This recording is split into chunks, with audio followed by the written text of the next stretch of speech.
Another one is with the US EPA, Environmental Protection Agency. So they have already recognized. We have only one lab in Malaysia that can test formaldehyde emission. So they have recognized this. So those who maybe manufacturer or producer of furniture, you can test your products at FRIM laboratory that eventually will be recognized. So you don't have to do retesting in the US because of our lab has been recognized and accepted in the US. Next. I think that's about all, Dato'. So this is ASEAN next. Thank you. So maybe I will answer a question from you during the panel session. Thank you. All right. Terima kasih. Thank you very much, Encik Husam Miza Hussein, who is the Director of Accreditation for Standards Malaysia. For SMEs, especially SMEs who are new and probably going or having interest to go into export market.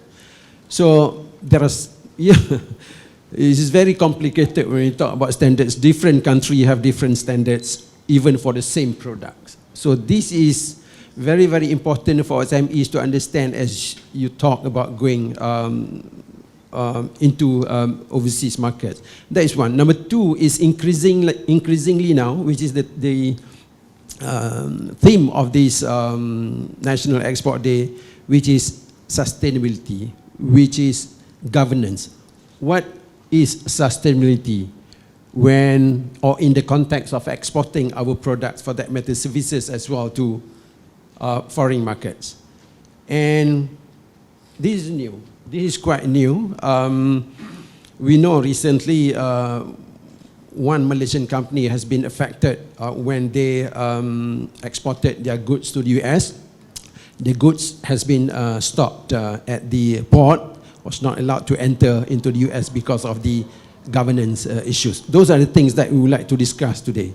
But I know even basic standards also, many of the SMEs are still in the process of learning. So that's why Standards Malaysia, SIRIM QAS, RBA and SGS are invited today because they are in the experts in this area.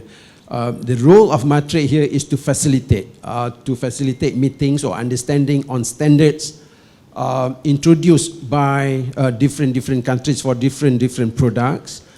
And in doing so, we are working with Standards Malaysia, SIRIM, SGS, and recently RBA also to make sure that we are not left behind. For the fact that if you're talking about sustainability, based on a survey conducted in 2015, 91% of global consumers are likely to switch brands to one associated with good social or environmental costs, meaning consumers are willing to change to a product produced by a company that have good governance, put it that way in simple terms.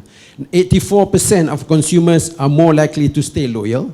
Just now they want to switch brand, but 84% will stay loyal to a brand that is produced by a company that have good governance, who is care about the people, who is care about the environment.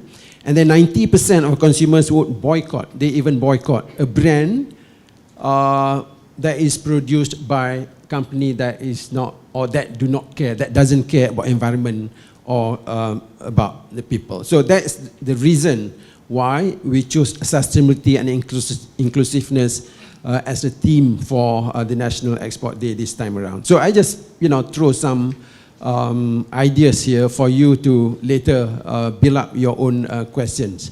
But we do not limit the question to sustainability and inclusiveness alone. Even you have basic questions, you can always ask Standards Malaysia, even SIRIM QAS as well. So next, I would like to invite Mr. Muhammad Zanuddin Saleh, CEO of SIRIM QAS, to do a 5-minute presentation. Please.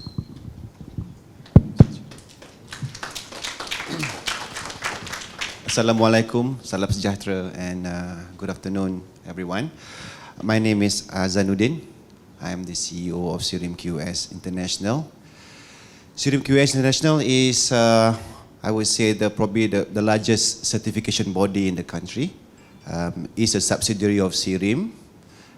SIRIM is now together dengan Department of Standards Malaysia have been absorbed bawah MITI for the first time. Ever since we've always been under MOSTI or MASTEC now for a good 20 odd years, I guess. Good. But we believe actually is the right ministry for us both to be in. Sebab we think that we are now even closer to the industry and can play a bigger role in promoting, in ensuring that Malaysian companies or corporates can gain some competitive advantage, and also actually for overall growth of the Malaysian industry as a whole and economy as a whole. SIRIM QS does a whole range of testing, inspection and certification. Our business is called TIC. It's a certification body. We employ about 800 people, and I believe we are probably the largest in the region, Southeast Asia region, as with regards to a single one-stop center for testing, inspection and certification business or to meet your requirement. Currently serving more than about 10,000 customers. So as far as management system certification, for example, or the ISO, so many ISOs nowadays, we have about more than 40 different types of management system certification, and of course multiple hundreds in terms of testing and product conformance job. So I think that's about all the talk. The rest all have been touched by my counterpart daripada DSM. Yeah, we were both together under the same roof, you know, prior to corporatization in 1996. Thank you, Iza. Don't worry, we will have lots of questions for you from the audience. Okay, next, may I invite Ms. Leong Siu Mui, Certification and Business Enhancement Manager, SGS Malaysia Sdn Bhd. Please, Ms. Leong. Good afternoon. Are you guys sleeping? All right. So I'm Leong. It's my honor to introduce SGS a little bit. And I have a couple of colleagues as well. So if you want to reach out to them, can my colleagues please stand up? Kenny, and then we have Carmen, Eddie, Wei Guan. Okay. So now, SGS basically, we employ globally about 95,000 people. And in Malaysia, we have about more than 1,000 staff. So we have about 2,400 that with the offices and the laboratories and all over the world, and we're penetrating about 13 different global industries. Next, please.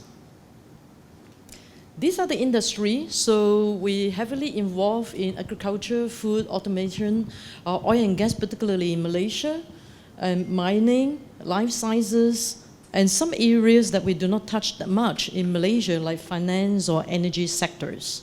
Next. Now, I'm in charge of the responsible business solution, which is related to social compliance audit.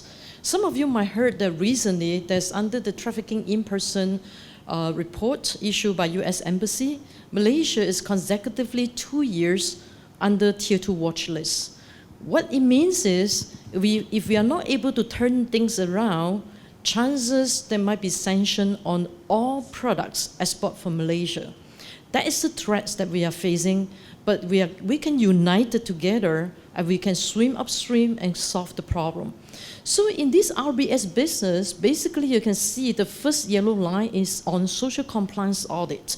Later on, I will talk about other programs and more detail. And we also provided technicals and quality assessment, as well as CTPAC audits. And sometimes we do not have the in-house expertise in Malaysia, but we have a tremendous big network that we can call from our colleagues from overseas to support. That is the support that you are going to get. Next. Now, in social compliance audits, basically, these are the programs I can quickly run through. In Malaysia, particularly for SGS business, we have most of the business is coming up from SEDEX. In SEDEX, you might hear something like SMITA audits or SEDEX audits, 2-pillar, 4-pillar. And Malaysia is having the Anti-Corruption Act coming up for enforcement. And in the SEDEX 4-pillar SMITA audits, basically covered that particular part as well. So the moment when you have gone through this audit, basically also prepare you for the new law implementation when it's in enforcement. RAP basically is for government textile. ETK is for toys. For BSCI, this is something I want to put a little bit efforts to talk about. If you are, all these are customer or international buyers driven audit. So just about a month and a half ago, there's a new structure coming out for Amphori BSCI audit. So they are actually asking the auditor doing the outside surveillance audit. That means before they go into your factory to conduct any social compliance audits, they are asking the people, talk to your workers, either in the hostel or in the cinema or in the food store, to assess what happened in your factory, to get the inside information, to help them to plan out how to do audit and zoom into the problem. So this is a very unique approach that pretty much like the NGO audit is widely embraced by the US and European markets. So if you get the BSCI audit, there's no way you can run or hide anything. You have only one way out, is to be in compliance. Okay? A Better Work program actually is running by International Labour Organization, which is the United Nations body. And they only structure into those countries that with the ILO presence, like for example, Cambodia, Vietnam, Indonesia, and so on and so forth. At SA8000, this one actually issue you a certificate, okay? BAP is more on the seafood industry, particularly in Thailand, okay? RBA, I'm not going to touch too much on it because we have the expert over here. So now, among all this, basically they are giving you the audit report and they're expecting you to have continuous improvement. Next, please. Now, some of the factory, they feel that all this international program is very hard to comply and I'm not comfortable. But I do not know where am I and how should I improve. So this is the area that for SGS, we consolidate all those programs, we come up with our own code of conduct that cover the scope, that checking on the compliance of the law at workplace, forced labor, child labor, harassment, your working hours, discrimination, health and safety, environmental issue, or freedom of association, collective bargaining. So all this, after the assessment, because you are not reporting, it's not clients initiated, you can initiate that kind of audit by yourself, take that, and then you can start to improve on, okay? When you're more ready, then you can be going to the international program. So this is one of the options you can look into to help yourself. Next.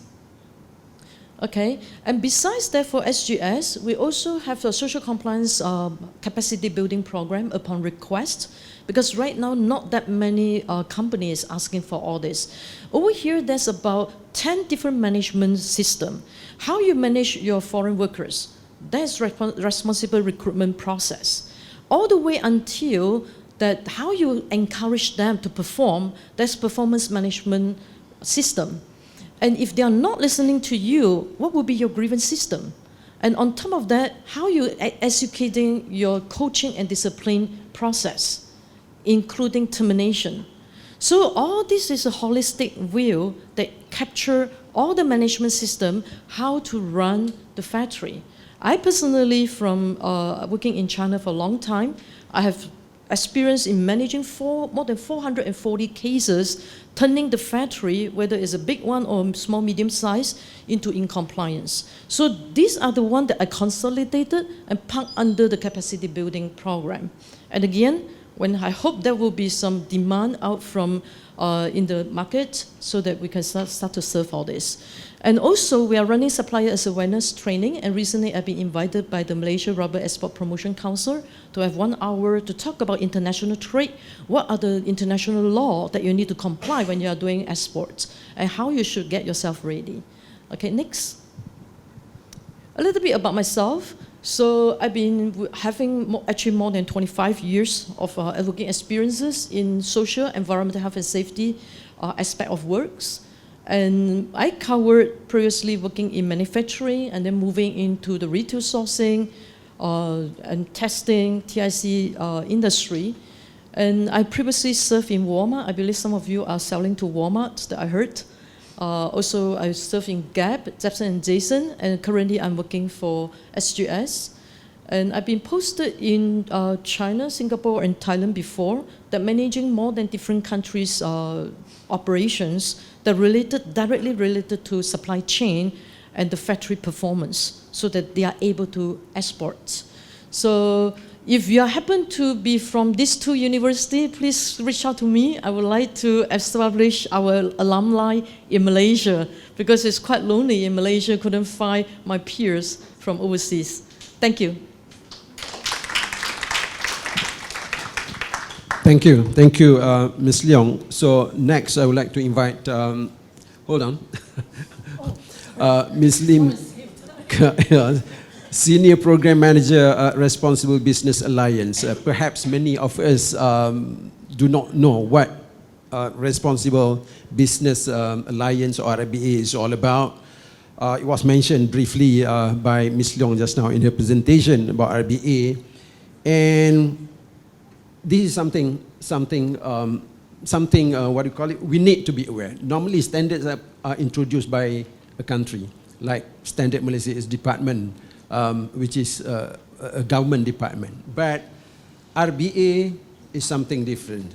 Therefore, we would like to hear from you how RBA, what was the reason behind it that RBA was introduced, and who was, or rather many of them, right, quite a number of them, responsible to come up with RBA. So that we would like to hear from you. Please, Ms. Lee.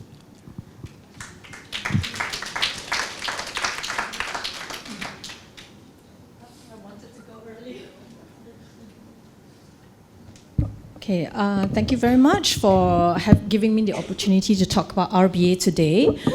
So I'll be telling the story of RBA through numbers. So on the screen you can see we have 15 years of experience. So earlier Dato asked how did we actually come about. We are actually a self-regulated industry. So what happened is in 2004, there are a small group of electronics company. You would have heard some of their names like Intel, Celestica, Cisco, Dell, and a few more, who actually came together and realized that we need to have a unifying code of conduct to actually regulate the industry in terms of social governance as well as responsible business. So they came about 15 years ago and have this code of conduct, and over the years it has actually expanded to 149 members today. So this is a global industry. Although traditionally it is an electronics industry, it is now expanding beyond electronics as well. So there are electrical companies as well, and so basically any companies that produce products that are predominantly in electrical function, it qualifies as well. So you have companies like Hasbro, which is a toy company, then you have Walmart, which is a retail, Amazon, which is retail as well, but they do sell electronic companies, so they can be part of RBA. So as you look, traditionally or more traditionally, RBA are made up of 8 industries, which is electronics, auto, aerospace, toy, jewelry, retail, apparel, and telecommunication. So combine all 149 members, we actually make up 5.75 trillion of annual revenue. So that's actually a huge market you're talking about. We have presence in 120 countries where all the products are being manufactured. And out of this, 3.5 million workers are actually making these products in all these 120 countries.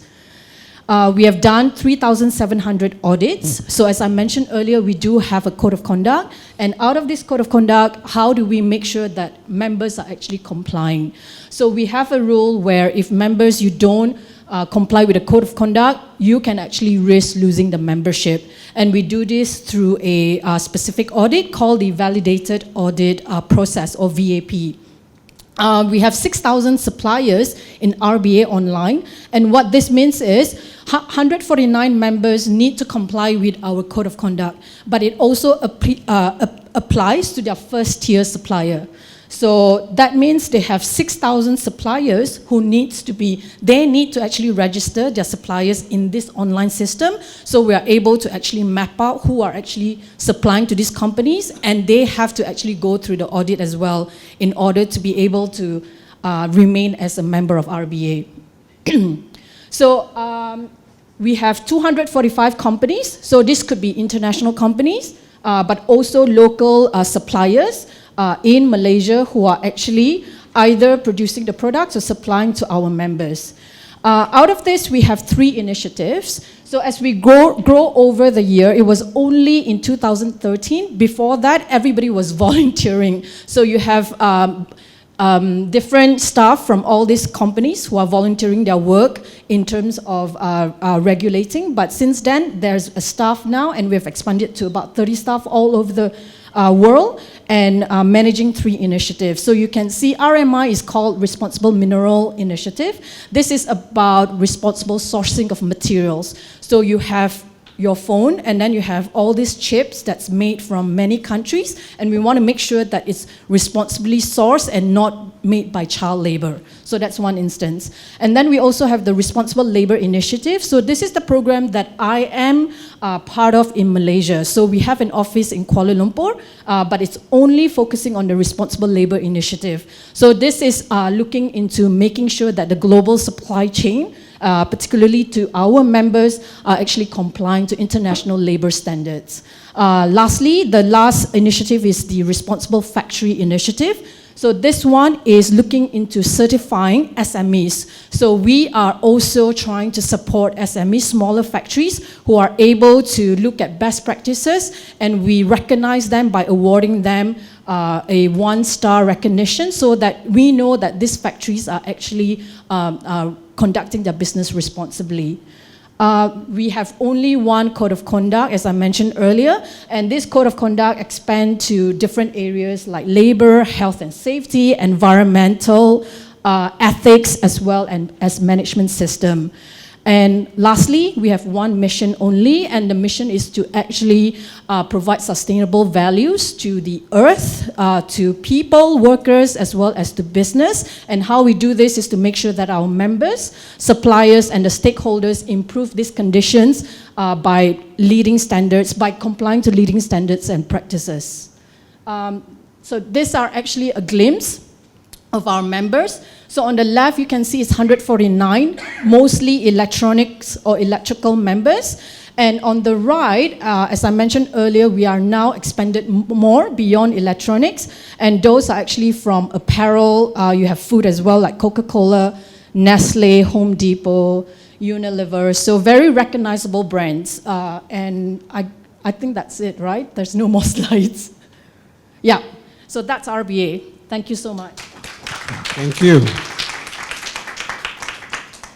Before I open the floor for question and answer, I just have one simple question from Standard Malaysia. RBA also can answer this question. Why is it a standard being introduced? Why is it? Is it for the safety reason, and for Malaysia particularly, for Standard Malaysia? Has there been any increase in standards relating to environment, relating to labor, taking into account, like I said earlier, SDG 17, that we have to move into that direction? So I would like to ask Standard Malaysia in this case. Thank you, Rato. Why standards are introduced? So basically, I think there are many benefits of standards, because standards address the issue of, for example, compatibility. you know. You have your thumb drive, so it has been standardized. You don't need to worry. It cannot be fixed in other, so that's about compatibility. And second is about interoperability. So the basic or the best maybe example, your card, your ATM card, you don't need to worry that can it be used in other machines, so it has been standardized. Number one. So secondly is about efficiency, because you need to be efficient, so you have to have a standardized, operation, because at the end of the day, so it will make your operation more efficient, so it will reduce costs, it will reduce the risk of accidents, and then reduce defect and whatnot. So of course, standards also is developed to address the issue, as Dato mentioned, safety. So in standards, these are elements that we put in the standards. For example, safety, and address the quality, address the compatibility, the interoperability. So these are the basic, elements that we have put in the standards. So, and then apart from that, maybe standards is issued for ease of communication. So you just say you need to comply to standard, for example, MS 123. That's it. So you don't need to express the detail of the how to the requirements. You have to have this length. You have to have this the weight have to be it's no need to. We have to have a set of standard.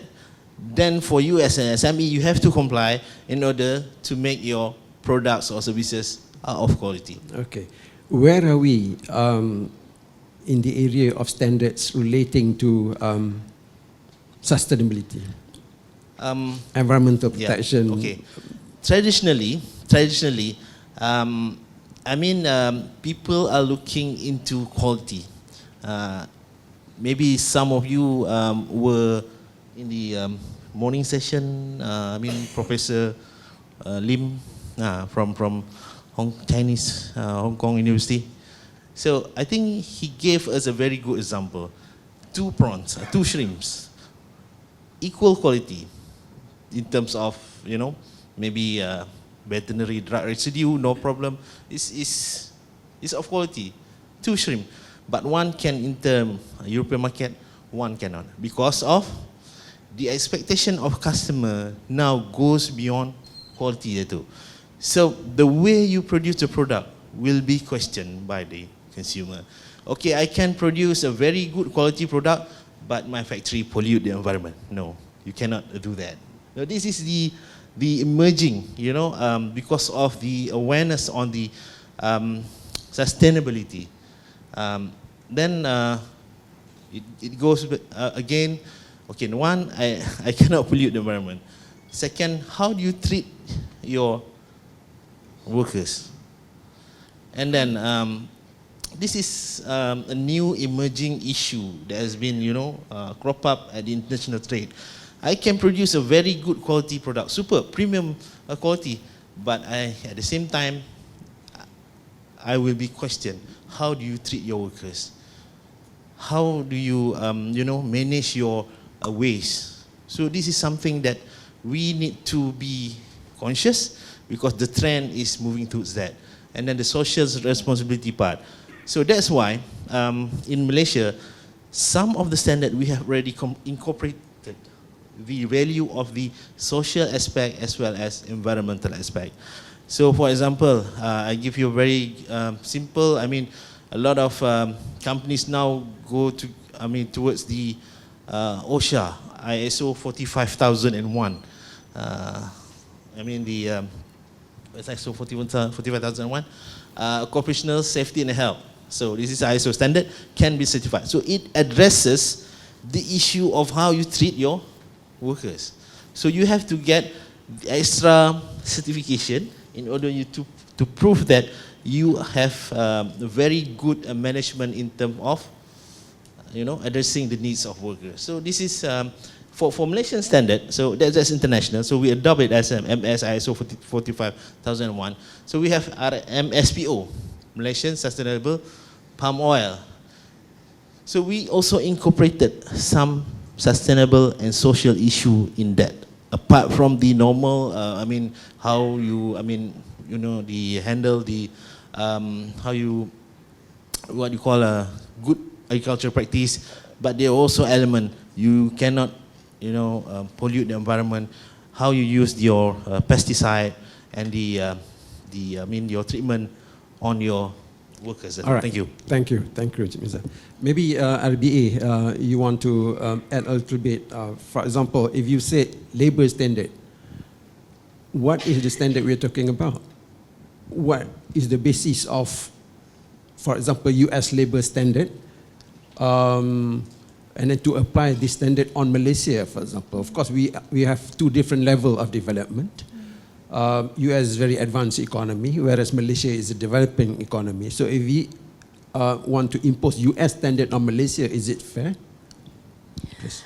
Actually, surprisingly, many people will be surprised to know that Malaysian has better employment standard, labor standard than America, to be honest. We do have better, for instance, leave entitlement, maternity leave. We actually have a really decent standard. But I think what may be relevant is actually more on what's applicable to migrant workers. I think that's the bigger issue that most people are talking about, because a lot of the manufacturing sectors are being actually manufactured or done by migrant workers, not actually Malaysian. So it's the same with other countries as well. So the risk is actually on forced labor. So as you can see, the medias are reporting where workers are actually held in debt bondage. And what this means is they're paying extremely high recruitment fees to a point where they're in debt, perpetually in debt, because interest rates are really high and salary are at a minimum wage. But also illegal deductions are being made. They don't have, freedom of movement because retention of passports and things like that. Excessive, and many are, desperate to work overtime. So the false assumption of many people is that, oh yeah, migrant workers actually do want overtime, but very often it's because they have no choice but to do overtime. So I think the standards is needed because we are in an age where modern slavery should not be happening anymore. And earlier Dato mentioned about the SDGs. So I think why sustainability is important is because we are no longer looking at businesses caring for just financial health, right? We need to care about environmental health as well as social health. And the reason why is because what is sustainability is to ensure that the next generation is not being left with an environment that is completely destroyed. You have human beings who are still in status of modern slavery, and also, all degradation of social impact. So that's why I think when you say why should countries like Malaysia, developing country, be imposing on this standard, I think the standard should be the same all across, regardless of whether you are developed or not. And the more important questions to ask for developing country, maybe more support needs to be given in order to make sure that they can actually comply. So it's not about different standards, it's how do you actually create more support for developing countries to be able to comply to that kind of standard. Thank you. Sirim, QAS, yeah? Now, what are the common issues or challenges faced by Malaysian companies, SMEs in particular, in meeting or getting the certification in this case, and let alone certification in the area of sustainability and governance? Okay. Yeah, thank you, Dato'. Yang paling the biggest problem actually is funding amongst the SME. To comply to standards, maybe product conformance ataupun management system that are required for you to comply before you can export your products or to another market is quite expensive. It can be very taxing, especially for small SMEs. So that's the biggest challenge. And apart from money also, actually, sometimes you have to face the fact that SMEs are mainly hand-to-mouth kind of business when they're about to start, or actually they are in a bit of a growing mode, funding issue, working capital insufficiency. So their management are mainly very short-termist in terms of views of their business. So when you talk about the requirement of standards and product compliance and all those, and then we mentioned about the price, the cost that you need to incur, it must come from a drive from the top management. If the top management, the CEO or the founder are the type who are looking into the business in the long-term kind of view rather than short-term, then possibly this business can grow, hence sustainability. But to find such business actually in the current competitive environment with the SMEs in Malaysia, I think actually it's quite far in between. Yeah? This applies to most SMEs. Product compliance and management system compliance are already an issue for them. Then you put it on top this sustainability compliance. You see, then they say, in the end like that, no more business for us to do. You see? So mainly actually it's funding issue, but it's also actually the drive from the top management. If the top management believe that actually, long-term sustainability will overcome a short-term view, right? Then actually the business can grow. But of course, actually careful planning, a clear direction has got to be set by the management. Thank you, Zaruddin. You see, recently MATRADE launched an initiative called SAFE, Sustainability Actions Value for Exporters. So the objective of this initiative is to now create awareness among Malaysian companies, including SMEs, of the importance of the element of sustainability, the elements of care for environment, care for people, while trying to make profit. Is a 5-year action plan actually. So this is the first. We just launched last 3 weeks, I think. So therefore, we have adopted this theme for this National Export Day. Like I said, National Export Day is not new. We have been organizing this, but sustainability and inclusiveness is new. So I have a question for you, Ms. Leong, but in the interest of time, I would like let us open the floor to question or for questions. So I would like to invite, if any of you have questions to be, addressed to our panelists, please do so. Please.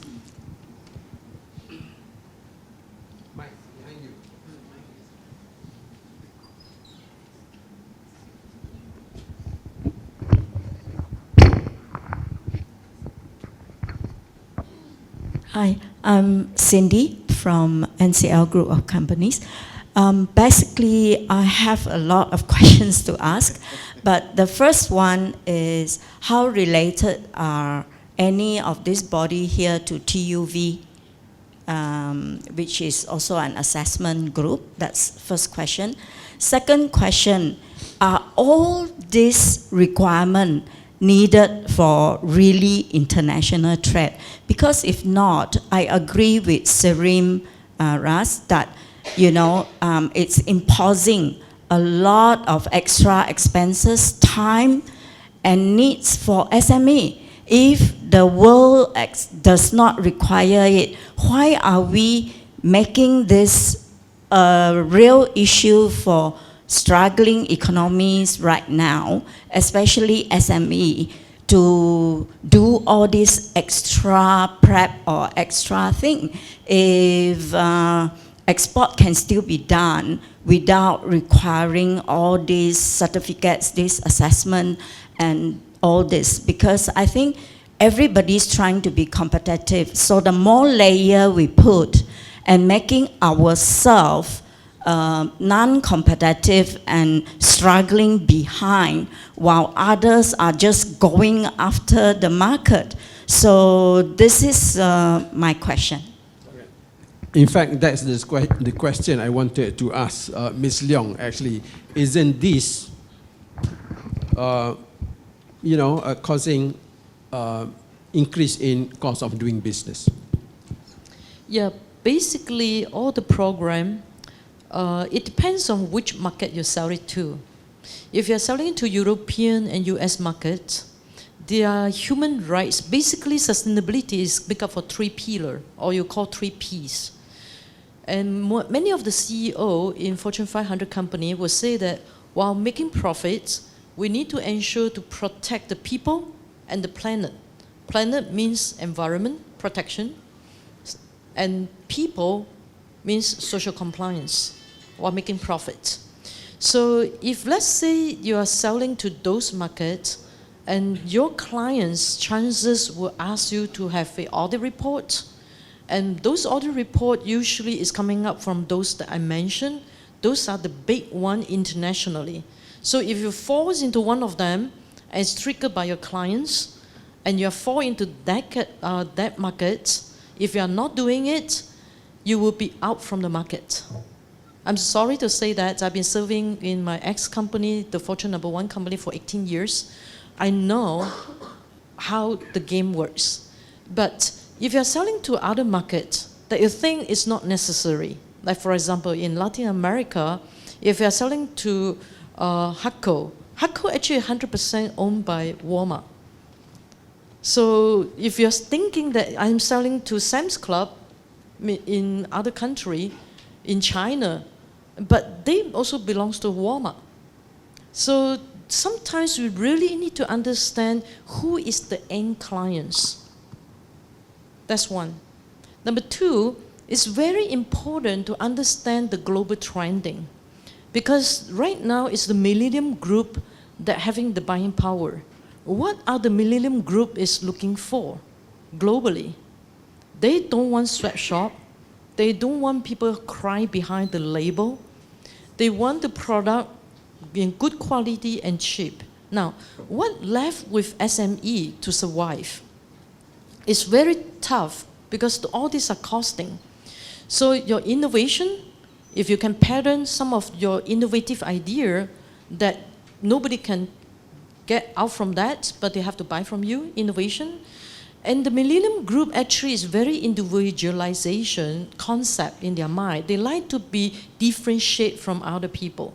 So you see some of the very big trading company, like the one that in Hong Kong, they actually put all the products and all the raw material and let the people to assemble and see how fast you can go up to the production line.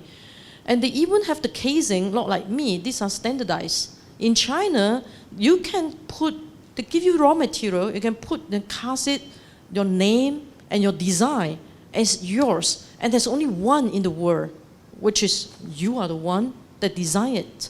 So these are the innovative ideas that we can look into, that even though you are the SME. The other thing that I'm very happy to see female over here. There are some of the company, they actually have a women economic empowerment program. That's based on the study, they find out when women earn money, more than 80% of their money will invest back to their family and community. Versus men, I'm sorry to say that, according to study, the men will invest into expanding the business. So there is a huge difference on that. So if you are the female, reach out and find out whether your buyers, the big one, do they have women economic empowerment program? If they do, ask them to fund you, because my previous company actually fund those female and making many millionaires out of it. And we are seeing those millionaires actually invest back to their country, invest back to the community. So those are the things that don't just look at the negative side, also look at the positive side to find major breakthrough for your business. Thank you. On TÜV, yeah? On TÜV, like Standard Malaysia. TUV, right? You asked about the relationship of TUV. Oh, sure, please. Yeah. My very burning question still is, how many Fortune 500 companies in Malaysia? That's one I want to know. So if the need is only at Fortune 500, because I don't think you have ever heard news about Malaysia sweatshop. We don't have sweatshop. We don't really bully employees. We don't have all these issues. So we don't need people to go and analyze, do we get issues of bully and all that. Of course, there are cases, yeah? In the world, you can't say none. But not really proper business. But I think we are in somewhere, it's always Malaysia has this issue where when people boom, we never boom, we are there. When people are down, we are never down, we are there. So that is what I think the blessing for Malaysia of stability.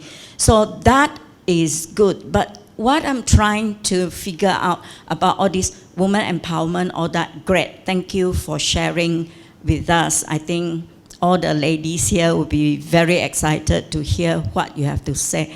But my main thing is, why do we need the assessment? You know, I mean, in preparation, is it the right time? I mean, it's good to have information, but to have the assessment now, I think we are too far for SME, at least from what I can see, because I also attend Fortune 500 talks and in other countries and all that, but I don't see us there. So the assessment part, how many of us are actually selling to Fortune 500 companies? And it's also just limited to Fortune 500. So is the preparation realistic, or maybe should be later, but just education? So like sweatshop, I don't see it. That's my question. Thank you for your comment.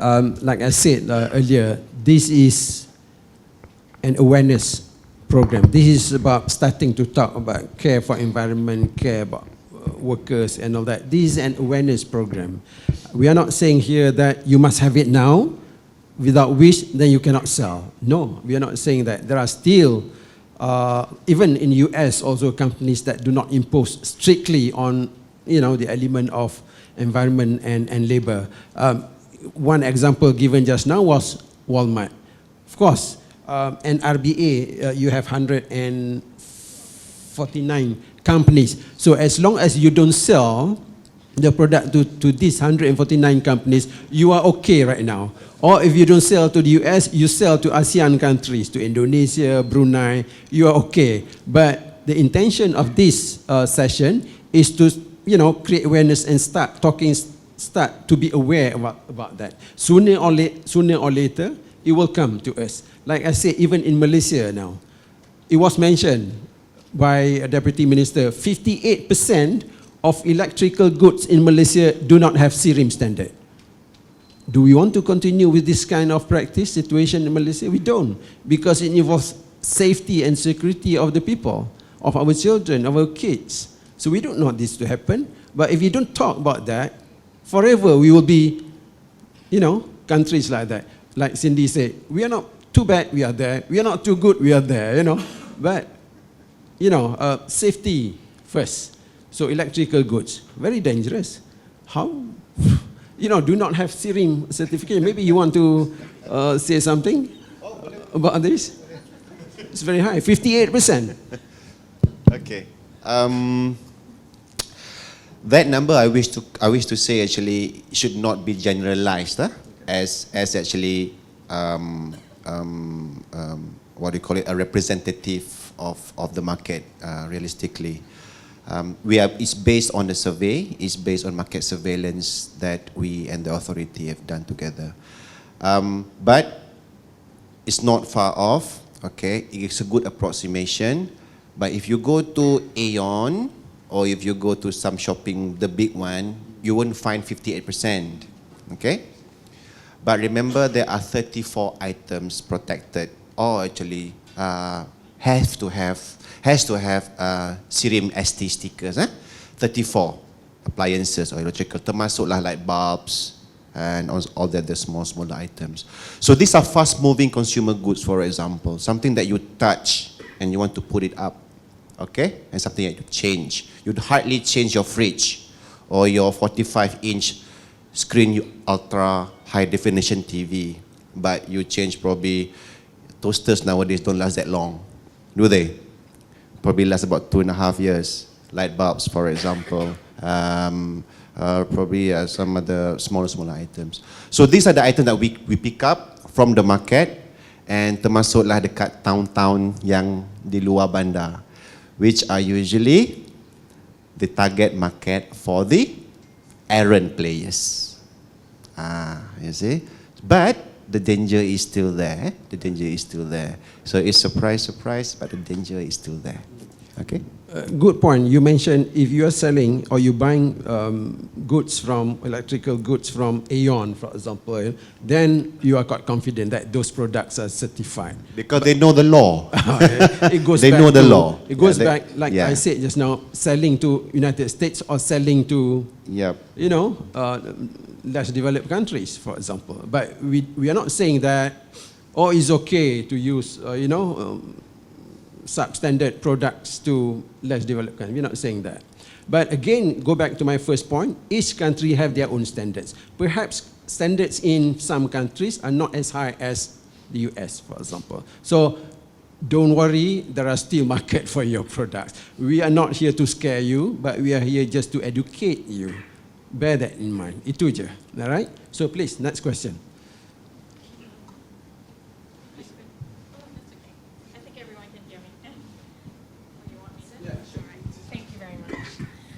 Good afternoon. My name is Margie from Thoughts in Gear. We do sustainability consulting, and I have a very quick question to the panel. Maybe just before that, a very quick response to the SMEs, that maybe if we just switch our mindset a little bit, and even if you're not fully compliant, take pieces of the compliance that make sense to you. A very quick example is energy efficiency. It's good for the planet, it's good for the business. So just a very quick response there. But a question to the panel. Thank you so much for a comprehensive coverage of the standards. How do these standards align with our other regulators, for example, Bursa and SC, who are going with sustainability standards like FTSE4Good and GRI and Dow Jones Sustainability Index? So some of the more ESG-focused standards that our investors are actually looking at. Maybe standards or SIRIM, are you aligning or slowly incorporating those? Thank you. Allow me to answer that. I think with regards to, you are talking about the large corporations listed in Bursa, for example, okay? I think they are actually subject to probably the bylaws of Bursa, or probably Bursa want to introduce a new code of best practice for you to have your corporate social responsibility disclosure on your annual reports to be verified by a certification body, for example. But at the moment now, actually, there is no such encouragement or preference by Bursa. But I think actually we have a few unofficial engagement with Bursa and with the Securities Commission. We want to promote this because often you see actually investors also have certain preference, sama juga macam consumer. They want to put their money to a sustainably driven company. So when to invest in Malaysia, they want to invest in companies who are actually have some stand on sustainability development or purpose. If your company don't have, they don't want to invest in your company or buy your shares in Bursa. Okay? So similarly, we have been engaging unofficially. So we believe that there is a market for companies who wish to make their sustainable reports at the back of their annual reports too a bit more, carry a bit more weight lah, because it's verified by some certification body. Nowadays, if you read that, who reads that corporate sustainability report CSR at the back there? You do, you millennials. Okay, and yeah, actually take a lot of efforts to write that. But the efforts dependent on whether they're telling the true story or the effort trying to actually sugarcoat something that they need to tell, because actually it's a requirement by Bursa also to have that disclosure. So if the company actually don't really have a very strong CSR mechanism or approach to doing things, they will probably write something a bit wishy-washy there actually at the end of the report. So there is a demand for those reports to be verified by certification body. Thank you. You want to add? Just to add, I think first one, basically I would like to answer Ms. Yu, right? Your question with regard to the TUV, right? TUV is basically one of the certification bodies that has been accredited by Standards Malaysia.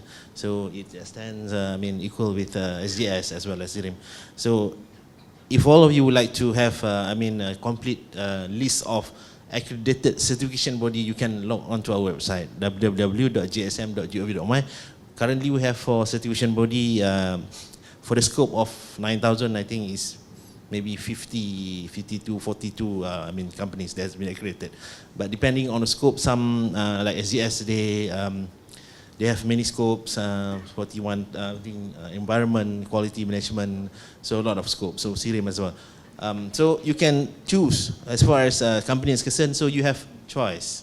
You can choose, you can do market surveys. So whether CRIM or SGS, which one is give, in terms of value for money or your investment and whatnot. Secondly, with regard to the corporate social responsibility standard, I think in Malaysia, we, I think last 2 or 3 years, ISO published ISO 26,000, right? ISO corporate, social responsibility standards. So we don't really adopt that standard because of when we, conduct public consultation, a lot of resistance from our local companies because they said it's not suitable to be adopted as Malaysian standard. But it's still there. It's ISO standard 26,000. So with regard to the big company listed in Bursa, I think they have options. I think I'm not quite sure, I couldn't remember, is it your presentation or your presentation? I think from SGS presentation, you have SA 8000, you have RBS, you have a lot of tools that company can use that to promote themselves. They have already certified to certain standards that basically,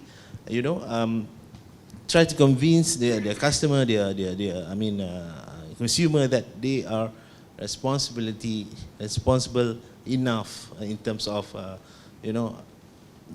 try to promote the social responsibility standard. But in Malaysia, we don't have currently. Right. Thank you very much. Perhaps I will open to 2 more questions because we are running out of time already. Please.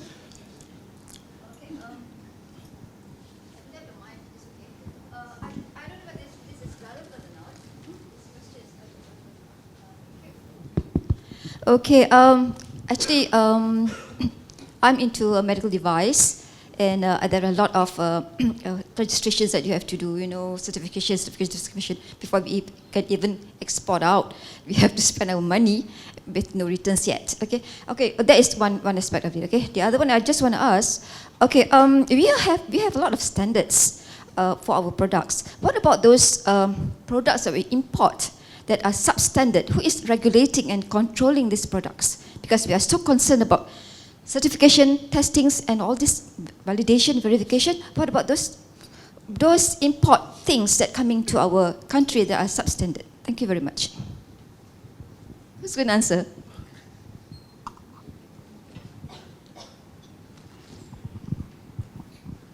Thank you. I think this is one of the issues that have been facing by our Malaysians, because in Malaysia we have only handful number of regulation, because some sector, a lot of countries has imposed mandatory requirements, meaning that you have to comply before you can get your product exported. But in Malaysia we don't have such regulation.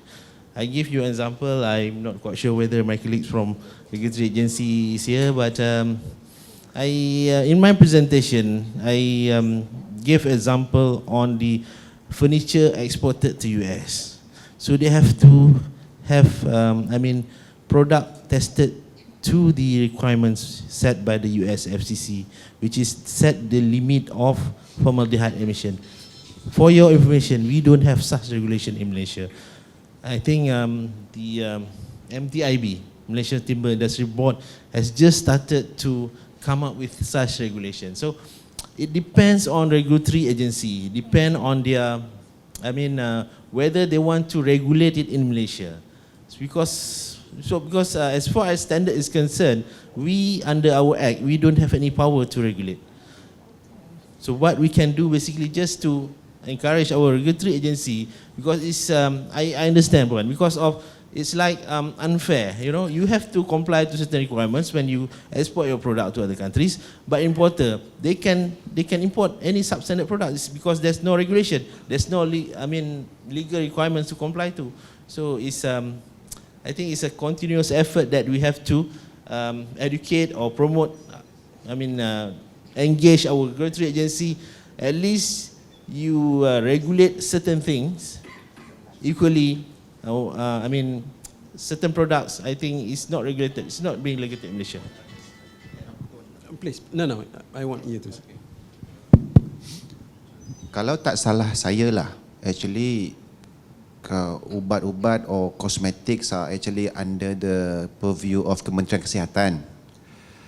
They are the regulators, and I think they must have some ruling with regards to the kind of ubat, the kind of requirement, regulation you got to comply before you want to bring it in. But regulator ni actually regulating is one thing, right? But the main crux of regulation or regulators function is actually enforcement. You see, enforcement is an issue. You make a lot more regulation, you have to do a lot more enforcement.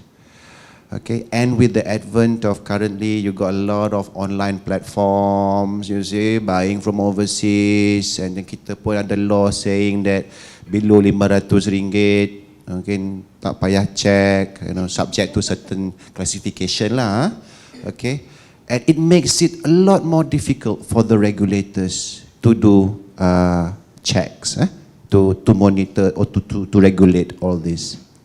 So I think actually that's why yesterday we have this campaign, keselamatan untuk appliances, because there's only so much regulators can do. But we hope actually some of the kesedaran that the public can have for them to exercise their good judgment before they want to buy something. Because we believe that, if the buying stops, the selling can stop too. You see, it's a good business. You bring in something, and then actually you can source cheap from overseas. You come back, bring it to Malaysia, and you don't have to subject to be to regulations, right? Banyaklah orang yang akan capitalize on this, and then one we cannot stop. Okay. This actually goes back to whether our sustainability mentality is there. Kalau orang Malaysia ni actually kita punya players are concerned about sustainability, about doing the right thing, I don't think they want to bring in substandard medical or cosmetic or appliances, right? Yeah. FMB as well, yeah. Okay, perhaps one last question. Yeah, good afternoon, Dato'. Actually, my name is Emily. Actually, we are the fabricators for aluminiums and windows. So actually, we buy raw material aluminiums, accessories actually from overseas. Some is from Malaysia.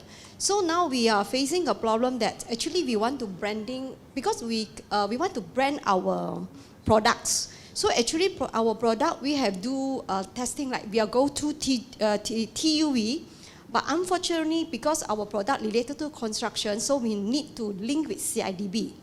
So now I want to know, SIRIM, how when we go to CIDB, CIDB will push back this issue to SIRIM.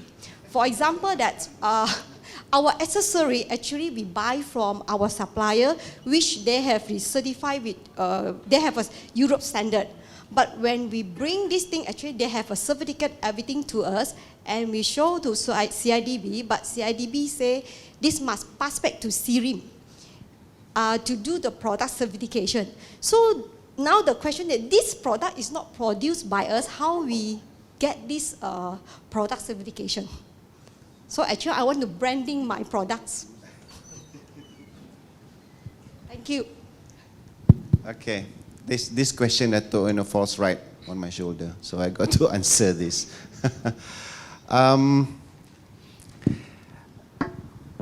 This is the problem sometimes faced by industry. Before they want to import something into the country, may it be partially complete, raw material, ataupun full complete for them to do rebrand. Kadang-kadang actually they don't really do enough research to understand the local requirement. Okay, some products fall under the ambit of CIDB. Some product actually falls under the ambit of SIRIM, because SIRIM are the appointed agency bawah MITI. Okay, so I would advise that you players to understand the rule dulu, and then before you commit to buy, you probably either contact CIDB, and kalau CIDB kata dia mungkin tak berapa faham, dia akan pass you kepada SIRIM. Okay, because CIDB ni regulator, SIRIM is the appointed what you call it, expert to perform the product inspection or certification on behalf of regulator like CIDB. So CIDB is right, dia kata go back to SIRIM. I think the main issue is, before mungkin you dah terbeli or you dah beli or dah commit, baru you jumpa SIRIM. Right? That's more often the case. Sometimes actually the product dah sampai dekat port, sampai kena debris charges, because dia terlupa nak check who are the regulators, what are the rules that you have to comply before you bring in. So jangan ingat you dah dapat certification daripada TUV or daripada SGS or daripada mana-mana, you ingat you boleh bawa masuk into the country. Okay, kita pun ada kedaulatan sendiri. Some product masuk into the country must conform to Malaysian standard ataupun international standard yang diadopt oleh the regulators. Okay, for CIDB you should check under Schedule 4. There are many product there under yang require the product to conform to Malaysian standards. Okay, so tak apa, you can talk to me afterwards. I give you a number. Alright, we'll help you resolve this. Okay, right? Okay. Alright, okay. Injury time.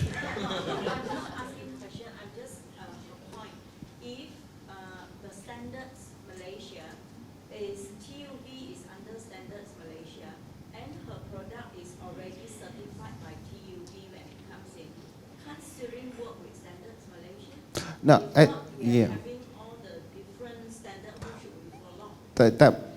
Dia actually dia bukannya bergantung kepada CB puan, dia bergantung kepada standard. Okay, so kalau TUV dah certify, we ask a question, TUV certify against what standards? Okay, kalau TUV certify against German standard, lepas tu dia tak comply dengan Malaysian standard, tak guna juga. You see, so we have to understand the local requirement, local standards.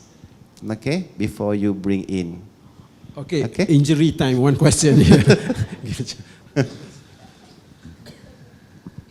Assalamualaikum, good afternoon. I represent more of the service sector. What I've listened so far is more on the manufacturing. My simple question is that, is there a trend or is it already a movement also towards accrediting or certifying the service sector? Because for example, I'm a lawyer. I think half of the planet's tree, I think, being chopped because of lawyers. We use papers a lot, you know. No one check on workers who are working in legal sectors, accountants, audits. I think, you know, some are working under very stressful environment. So is there an effort? Has there been a start to also set a certain standard for the service sector, be it in Malaysia or also internationally? Yeah, thank you. To use sustainable lawyer firm? No, I mean, That doesn't oppress their legal assistance or? yeah, because what I've heard, there is some law firm or even some professional bodies that is given ISO. But what I know is more of the efficiency. But now we are talking about social compliance. We are talking about you know, the sustainability in terms of environment. So is there a movement or effort locally or even abroad moving towards the service sector as well? Yeah, thank you. So for lawyers, I believe that you're governed by the Malaysian bar. So as long as you are licensed to practice, that is your certification, right? So, but I don't know about having further than that in terms of social compliance. That I'm not aware unless the other panel can say. But the other service that I'm aware of is like ITP, something like the International Tourism Partnership. So like chain of hotels who are providing hospitality services, they do have a form of, you know, like a little bit of certification as well to make sure that, for instance, they don't have sexual exploitation, they don't traffic human, you know, people who bring child prostitution, for instance, to a hotel, and migrant workers as well. So, and also I think Malaysia, recently we have on the news about a company who are looking into making sure that domestic helpers are not being exploited. So that's another area I think that we are looking into more and more now. But maybe other people. What I've been hearing is you're talking about the lawyer and there's a lot of pressure. So when you look into the history of social compliance, they actually protecting the vulnerable group of workers. Why they selected the workers? Number one, when you stop working, you stop eating. There's no food on the table.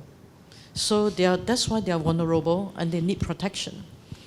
And of course, for you, I believe as a lawyer, if you're not happy with your boss, then you can fire your boss today, and you're still having some savings to live on. That's why in the social compliance audits, they are not checking on the GM or the MD or anything, or the managers, they're focusing on the workers. That's the reason behind. So I'm not aware there's any movement on protecting higher ranking position other than workers. And what RBA just now, they also mentioned, Ka also mentioned, basically is all more on workers group. Thank you. But Encik, if you're talking about the general management system certification for services, I think there are quite a few. Of course, 9001 is very general, very generic, it applies to everyone. Specific for lawyers, we have information security, for example, meaning that you have a very good confidentiality system with regards to information security. Mungkin actually some other, I think ada 2-3 schemes yang usually kita apply dekat banks.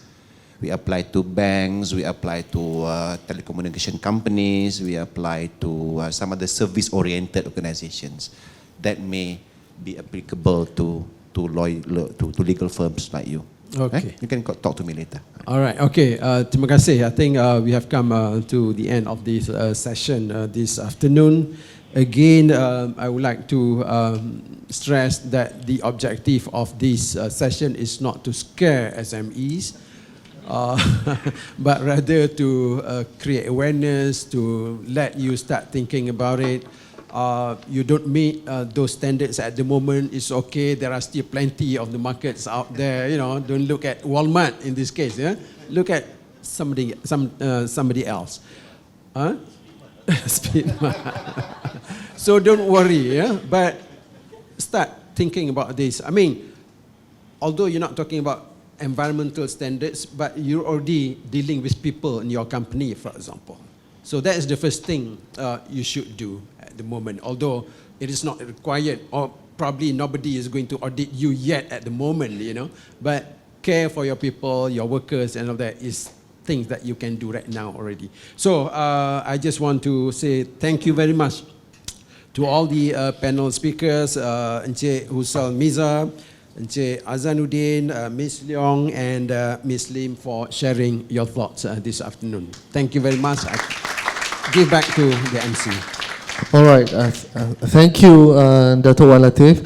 So, to express our gratitude to our panelists for sharing their thoughts and insights on the subject today, we would like to invite Dato' Wan once again to present a token of appreciation to each of the company representatives.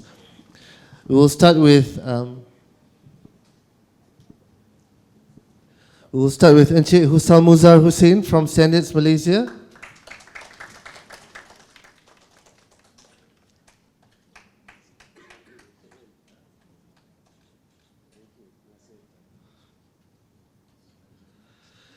Encik Muhammad Azanuddin Saleh from Sirim QAS International, Sdn Bhd.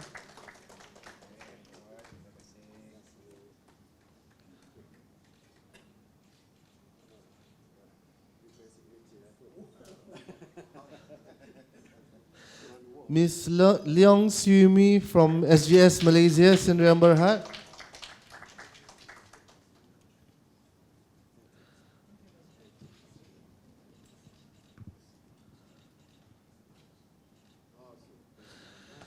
And lastly, Ms. Lim Kai from Responsible Business Alliance.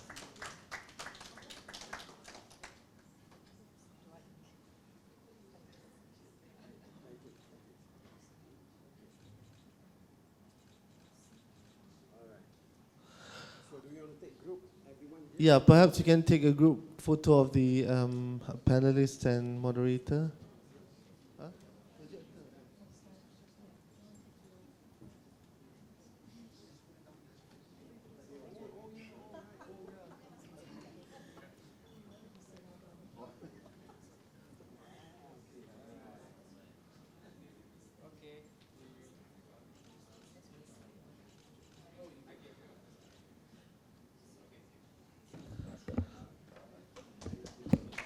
Okay, with that we have come to the end of the program, and we would also like to thank the audience for your active participation and hope to see you again in our future event. Thank you and good evening.